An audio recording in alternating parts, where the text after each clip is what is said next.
The Aesop for Children by Aesop. Recording by Tech Savvy. The Ass Carrying the Image.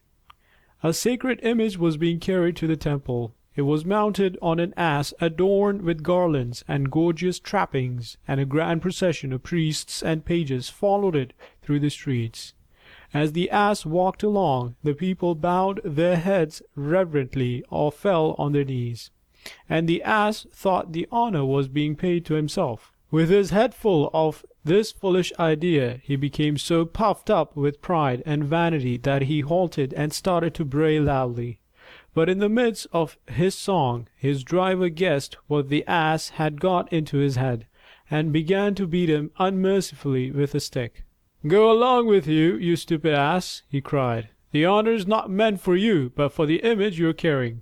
The moral of the story: do not try to take the credit to yourself that is due to others.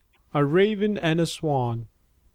A Raven, which you know is black as coal, was envious of the Swan because her feathers were as white as the purest snow. The foolish bird got the idea that if he lived like the Swan, swimming and diving all day long, and eating the weeds and plants that grow in the water, his feathers would turn white like the Swan's. So he left his home in the woods and fields, and flew down to live on the lakes and in the marshes. But though he washed and washed all day long, almost drowning himself at it, his feathers remained as black as ever. And as the water weeds he ate did not agree with him, he got thinner and thinner, and at last he died. The moral of the story: a change of habits will not alter nature. The Two Goats. Two goats, frisking gaily on the rocky steeps of a mountain valley, chanced to meet, one on each side of a deep chasm, through which poured a mighty mountain torrent. The trunk of a fallen tree formed the only means of crossing the chasm, and on this not even two squirrels could have passed each other in safety.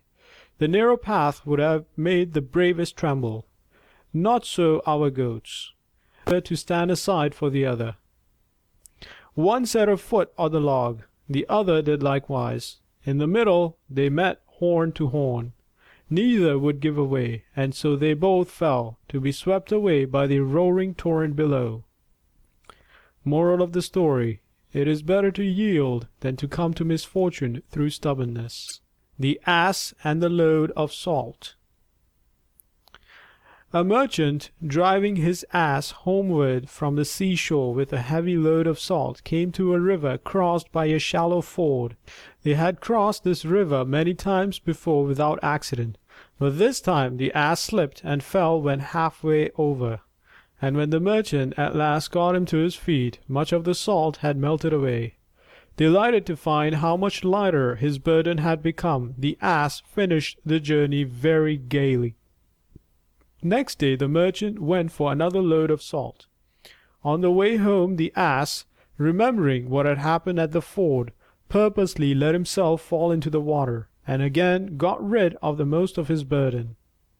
The angry merchant immediately turned about and drove the ass back to the seashore, where he loaded him with two great baskets of sponges. At the ford the ass again tumbled over, but when he had scrambled to his feet, it was very disconsolate ass that dragged himself homeward under a load 10 times heavier than before. The moral of the story: the same measures will not suit all circumstances. End of section 9.